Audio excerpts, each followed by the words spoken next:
morning in the morning. I am Gigi, and welcome to Inner Beauty Marks, the one leadership podcast that will help you uncover all those inner traits that make you exceptional.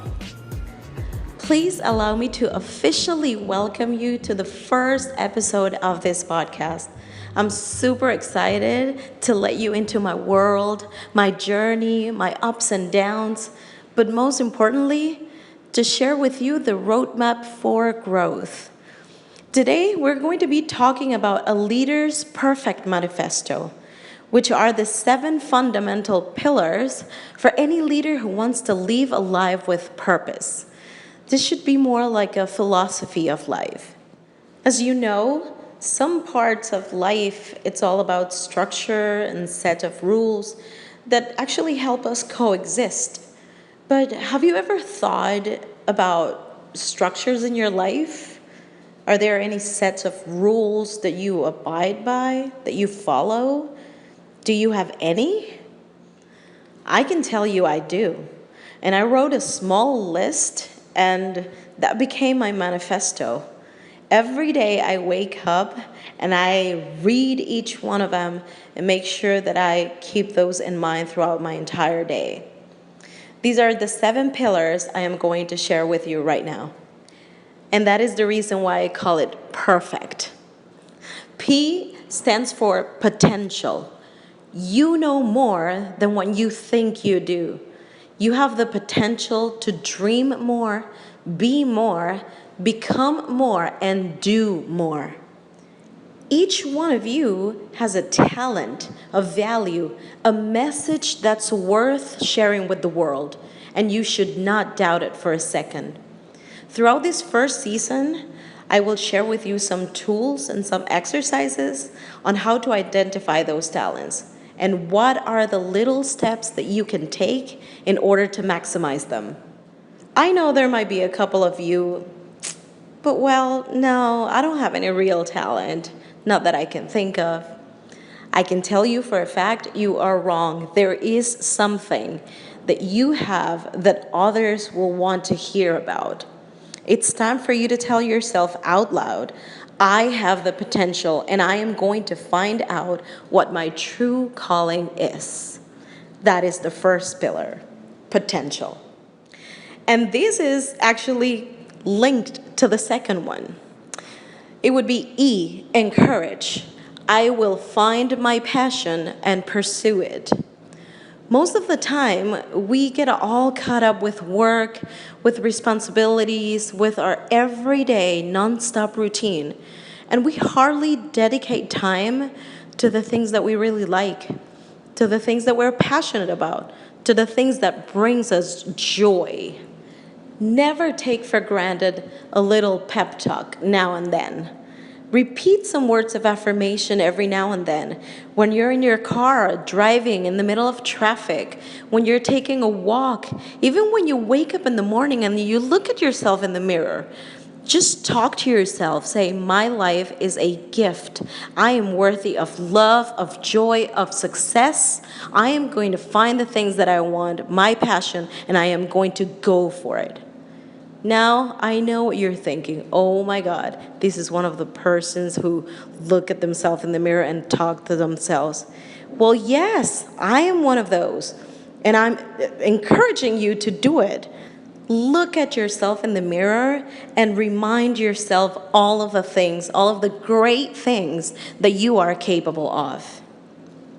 The next pillar is R, response. I choose to react positively or not to react at all. And this actually reminds me of my coach, Jordi Escarding.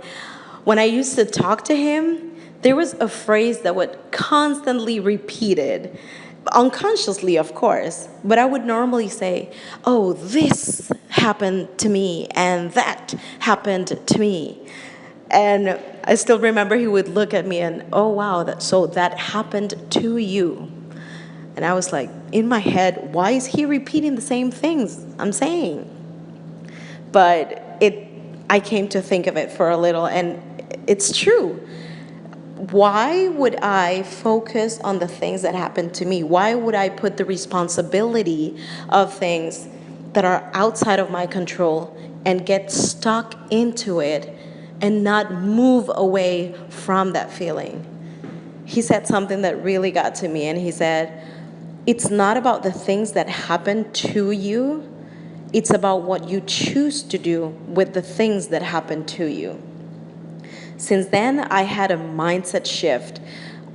It's been difficult, I'm not gonna lie, but I hardly focus on the problem itself.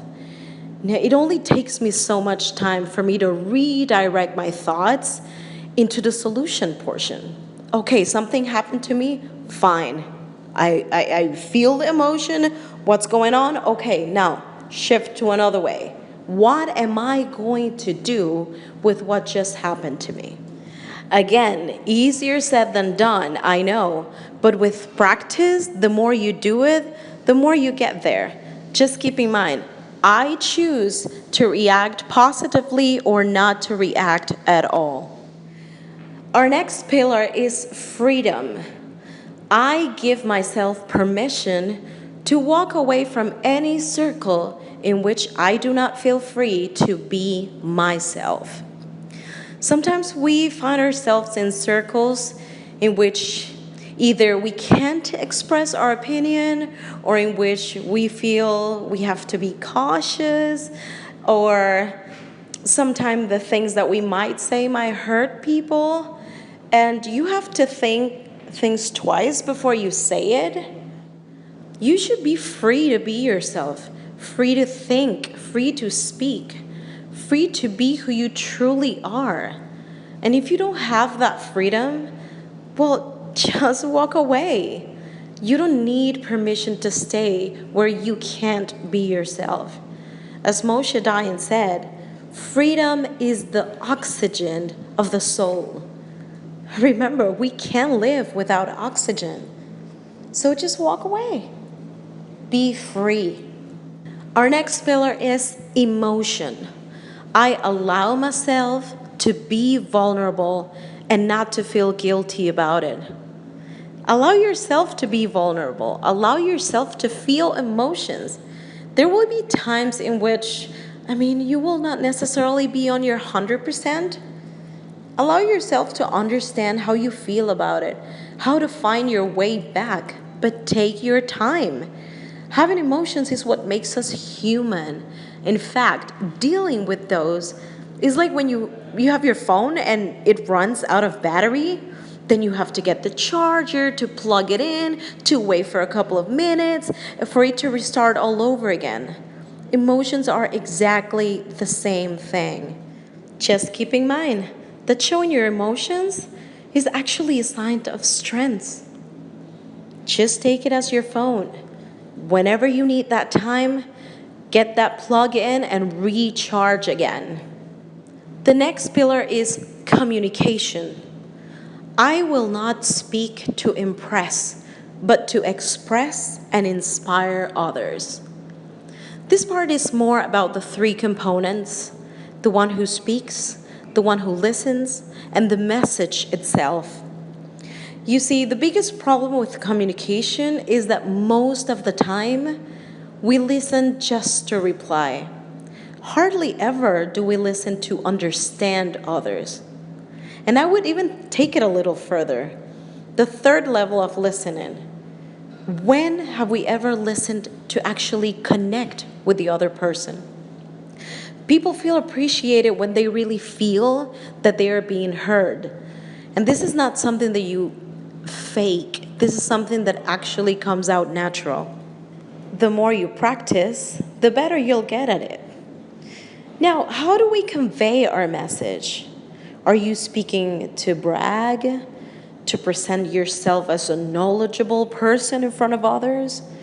Are you speaking to connect with others and to make them feel valued, and whatever you're sharing with them, it's something that both of you can connect at the same level without having that feeling of being superior? Communicating with others is even easier than what others think. You can easily break the ice with just a little compliment. that would automatically bring the other person in a positive energy to get to talk to you. Now, what about the message? Are we being 100% clear in the message that we're trying to convey? Are we explaining what are the things that we want, how we want it? Are we actually making sure that the other person is getting the message that we're trying to convey? This pillar is extremely important because it connects with the previous ones. It connects with the emotion. It connects with response. So now think about it for a minute. How am I sending my message out there to individuals, to people in general? How am I conveying that message? Am I being optimistic? Am I being rude? Am I actually listening to other people, not just pretending that I'm listening to them? The next pillar is transparency. I give myself permission to be the most authentic version of myself whenever, wherever. Everybody gets to see the truest version of who I really am, regardless. If I'm with my family, my significant other, my friends, my coworkers, I would still be the same petite, curly, waggish, clueless, optimistic, energetic, lovely, and caring human being that I've always known. Embrace who you are, regardless. Embrace your strengths. And, own your own flaws. People should love you for who you truly are. If they don't, well, boy, bye. I'm perfectly imperfect, and either people will love me for it or they might hate me for the same reason. But that has nothing to do with me. That's all on them. I am not going to allow for that to truly impact me in any way. So let's go over a little recap of these 7 pillars, which become the leader's manifesto. Potential. You know more than what you think you do. You have the potential to dream more, be more, become more, and do more. So whatever dream you have, just go after it. So if at this point you think that you're not good enough or that there is nothing exceptional with you that you could share with others out there, believe me, you do. And throughout this podcast, you will discover that. And courage. I will find my passion and I will pursue it. Once you identify those talents, once you identify those big things about yourself that make you exceptional, believe me, you won't want to stop. You will continue and continue until you reach success. Response, I choose to react positively or not react at all to the situations around me. Freedom, I give myself permission to walk away from any circle in which I do not feel free to be myself. Emotion, I allow myself to be vulnerable and I will not feel guilty about it. Communication, I will not speak to impress, but to express and inspire others. Transparency, I give myself permission to be the most authentic version of myself whenever, wherever. Everybody will get to see the truest version of who I really am, regardless of where I am. And this was the Leader's Manifesto. Thank you so much for joining me today. I really, really hope you liked this episode. If you did, please subscribe, review, and share it with others. Just take a selfie wherever you are, or even take a screenshot, send it to me or tag me however you would like. But there is nothing more important to me than knowing that wherever you are, you like this episode. And always keep in mind that true leaders don't create followers. They generate more leaders. Reach out to one person today and tell them how much you appreciate them. This is Gigi, and this is Inner Beauty Marks.